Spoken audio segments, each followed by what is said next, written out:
This week's Piltch Point with Avram Piltch is proudly powered by PureVPN. The best way to protect your privacy online is with PureVPN. You can hide your online activities, say goodbye to regional restrictions, and improve your streaming quality. Plus, it's available for almost all of your devices. You can get a special price and a 31-day money-back guarantee right now by going to pilchpoint.live/PureVPN. All right, we've been on and off recently, and that caused us to miss a particular topic, which is kind of special for today because today's Pi Day. Yes, so we're doing this now on March 14th, otherwise known as Pi Day, for the first three digits of pi. And so what better day to talk about Raspberry Pi? Actually, there was a better day, to be fair, and that better day was February 28th, which marked the 10th anniversary of the first Raspberry Pi shipping, first Raspberry Pi being available. Actually, if you really want to be technical, it was February 29th, 2012. However, since there is no February 29th this year, we all celebrated on Monday the 28th. So it's been quite the journey for Raspberry Pi, having sold well over 40 million units in that 10-year time period. And speaking of which, I have one in a robot right here. This is a Pimoroni Trillobot that my son and I just built a couple days ago. And you can see in here there is a Raspberry Pi 4, which is the kind of latest and greatest model. And but there have been more than 20 different models of Raspberry Pi released in these 10 years. The latest one to come out was actually the Raspberry Pi Zero 2W, which I have over here somewhere, which is kind of a smaller one that runs on only single core processor. Obviously, the fastest is the Pi 4B. The fastest is to get the Pi 4B with 8 gigabytes. But just a quick note, Raspberry Pi is also subject to some shortages right now. It is very difficult to find a new Raspberry Pi in stock. There are people scalping them on Amazon and eBay for like well over $100 for like a 2 gigabyte model, which should cost $45 MSRP. So there's huge demand, and like everybody else, Raspberry Pi has been hit by some availability issues. However, this is a really long way to go for something that was started as kind of the brainchild of a couple of folks, mainly Eben Upton and Pete Lomas, back in, I think it was around 2008, 2009, where they came up with the idea. Upton was working for Broadcom, but he also was working with Cambridge University in England, and they weren't getting enough applicants for their computer science program, and they thought there's just not enough people applying.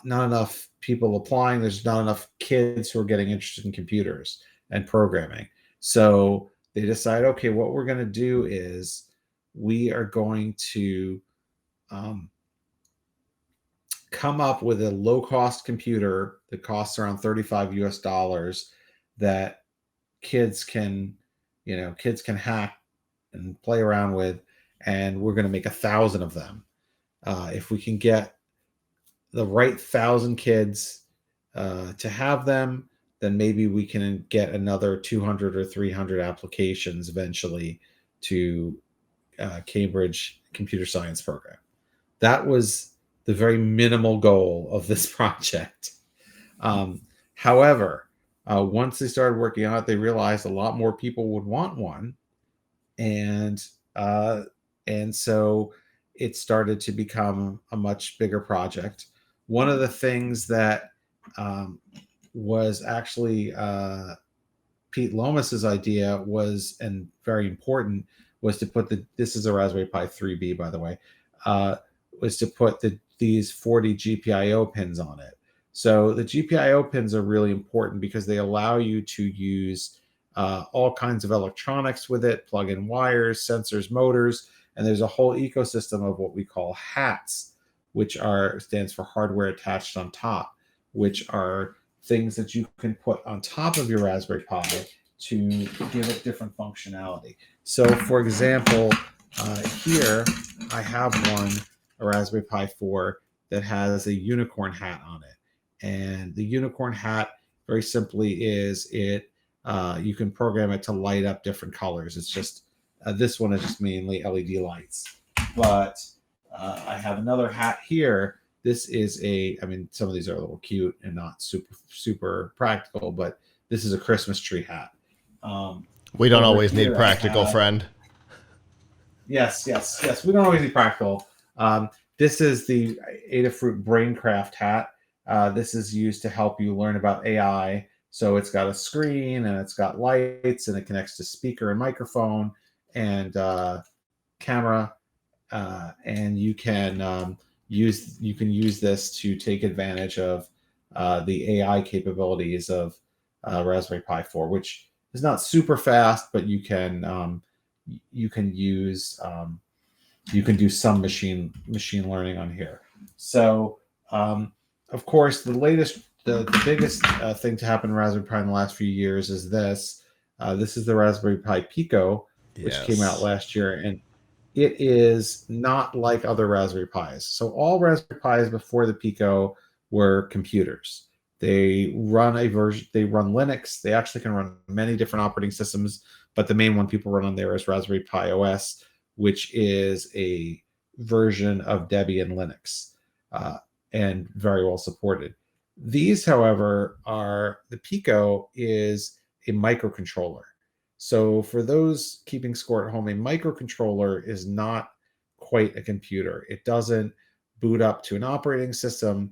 It runs a single program that you tell it to run.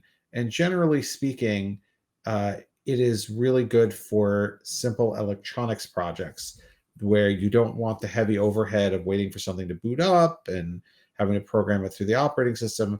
Let's say you just want it to hey, I just want it to light up lights, or I just want it to move a motor, or respond to, or I want to build a keyboard with this, which folks are doing now, and I want this to handle the input from the keys and pass it along to the computer.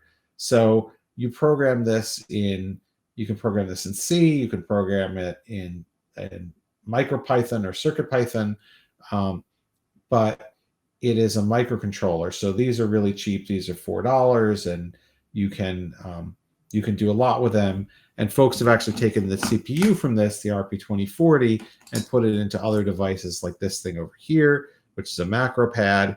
So which is run by an RP2040 chip inside. So obviously 10 years, a lot has happened in Raspberry Pi world. Some other quick Raspberry Pi facts are that there are multiple Raspberry Pis on the International Space Station. Originally there were two first generation Astro Pis, which were the old,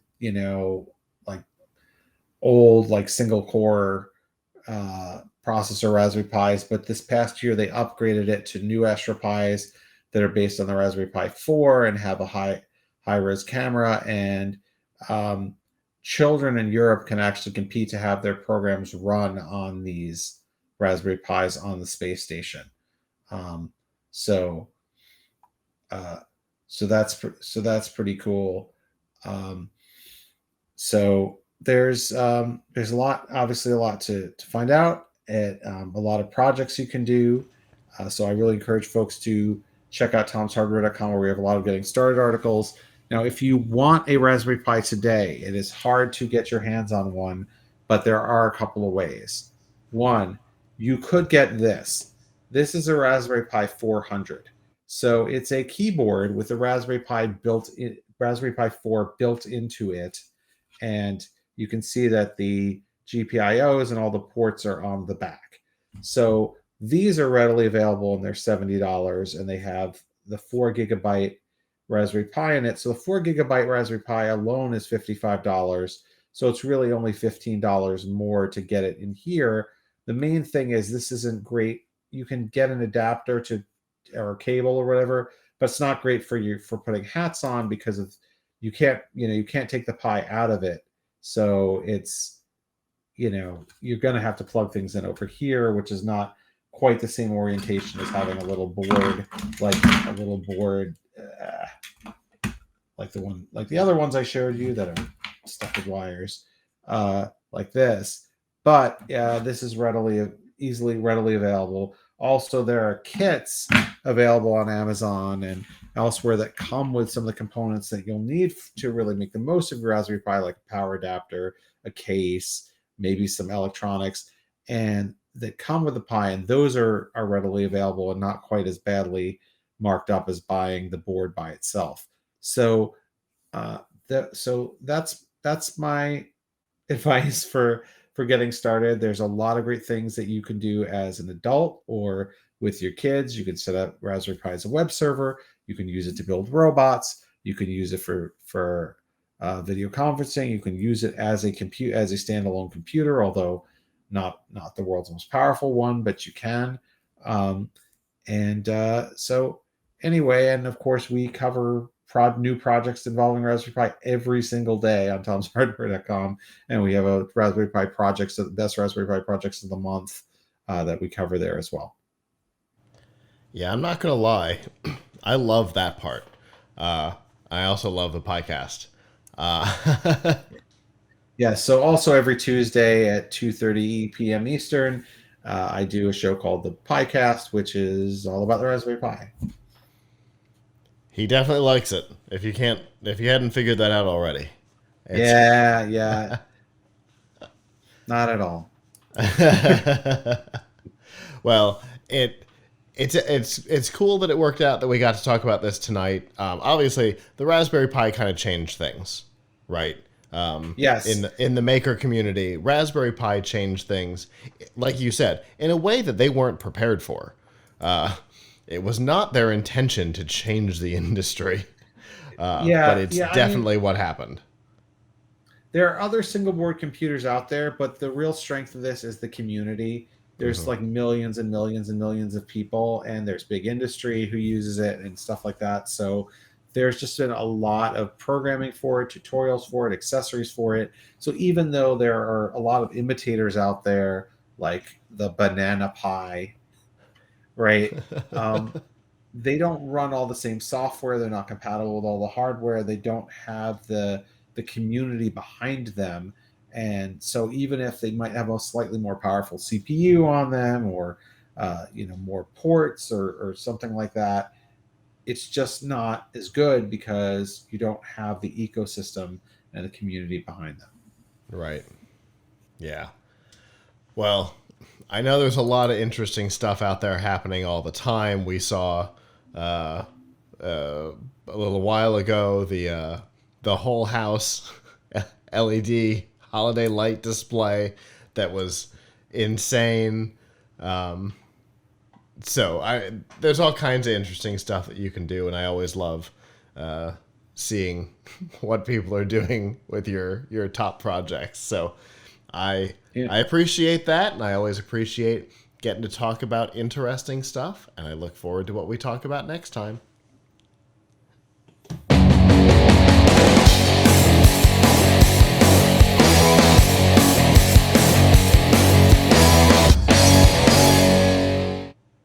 Hello, YouTube. Thanks for watching, and I hope you enjoyed this episode of The Piltch Point with Avram Piltch. If you did, Please subscribe to our channel, and of course hit the notification bell since subscriptions don't mean much on YouTube anymore. And if you've got topics you'd like us to discuss in the future, we'd love to hear from you in the comments below. If you don't want to follow us on YouTube, that's okay. There's a lot of other ways that you can follow our content. You can find all of that by going to plughitslive.com/subscribe. There you'll see all of our shows and all the different ways that you can watch, listen, and follow along.